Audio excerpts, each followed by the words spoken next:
Maurice Nicol, Psychological Commentaries, Volume 1, based on work with Gurdjieff. Birdlip, February 7th, 1942, The Law of Three, Part 5. In speaking of the ray of creation, I wish to connect it with your thoughts in some way. Everyone can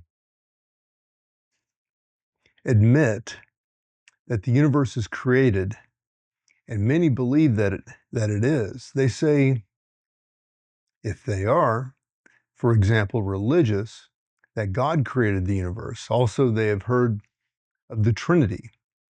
They're Christians and may or may not have thought about it. In any case, the idea of the creation of the world by God and some vague notion of the Trinity may exist in their minds, but no connection is made. For example, even if they have thought that creation is in some way connected with the Trinity, they do not see the inevitable consequence of the three wills at work in creation.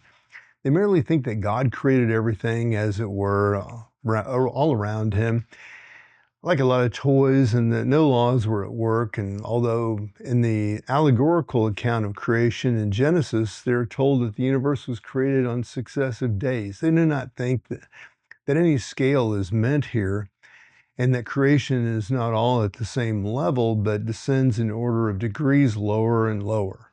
Consequently, they're inclined to think that God's will is directly in touch with and in charge of everything created.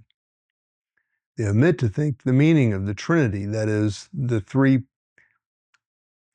primal three forces or three wills that bring about creation, and so think that the will of God reaches directly every created thing. Some religions teach only the unity of God, such as the Mohammedan religion. The Christian religion teaches the Trinity. The psychological consequences are very great. If people believe only in God, then they think God's will is done everywhere and in everything, and so tend to fanaticism, persecution, and so on. Not that Christianity can show anything about much different, but at the same time, this religion contains the idea of the Trinity, which comes between God and the world. The connection of God, or the absolute, in the process of creation can only be understood through the Trinity, or Primal Triad, of three forces and the derivation of subsequent triads. As an ancient saying puts it, God is difficult to understand, for he is first one and then three and then seven. To return to the ray of creation, the first triad of three forces proceeds from the absolute and creates the first order of worlds, which is under three laws, that is, the three wills of the primal triad. This is the first act of creation represented diagrammically. Actually, it is a living process, inconceivable and eternal. By the term world three is meant the first level of creation, subject to three laws or wills. This world creates, in turn, another order of worlds below it, which has three forces of its own. This is called world 6, because it is under three wills or laws acting on it from world 3. This process of creation continues the next order of worlds. There is world 12, having three forces of its own, 6 derived from world 6, and 3 derived directly from world 3.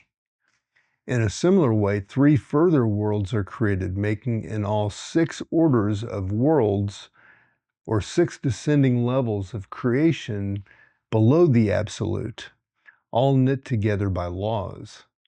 The process of creation halts at world 96, for a reason that will be explained when the law of 7, or law of order of creation, is world 96. At the termination of the ray of creation is under 96 laws. This world, or this order of worlds, is furthest from the absolute and under the greatest density of laws. The further the process of creation proceeds from the absolute, the greater number of laws.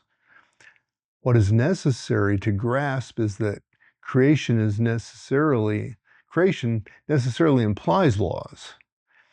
And this arises from the very fact that three forces are necessary for any manifestation. There can be no creation without laws, and this means that every created thing is inevitably under laws. That is, nothing created is free. Now, if we consider this vertical line of creation, we can see that if we could ascend it, we would pass under fewer and fewer laws. That is, we would gain more and more freedom. Whereas if we were to descend, we would pass under more and more restrictions and so be less and less free. If a creature or being is created at the level of world 12, it finds itself under 12 laws or orders of laws.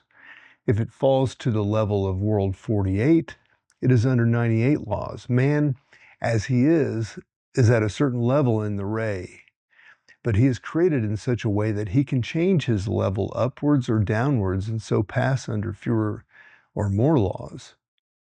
The next point to consider is that the laws or forces of wills or influences coming down the ray have different sources. If we take world 48, we can see that certain laws reach world 48 directly from world 3, some directly from world 6, and so on. That is to say, a being born in world 48 is under 48 laws, an order of laws. But these laws are not of the same quality. Some come from higher levels and some come from lower levels. A man, if he knows how, can put himself under one kind of influences or another kind. The next point is that creation is forcible. That is, it is brought about by force.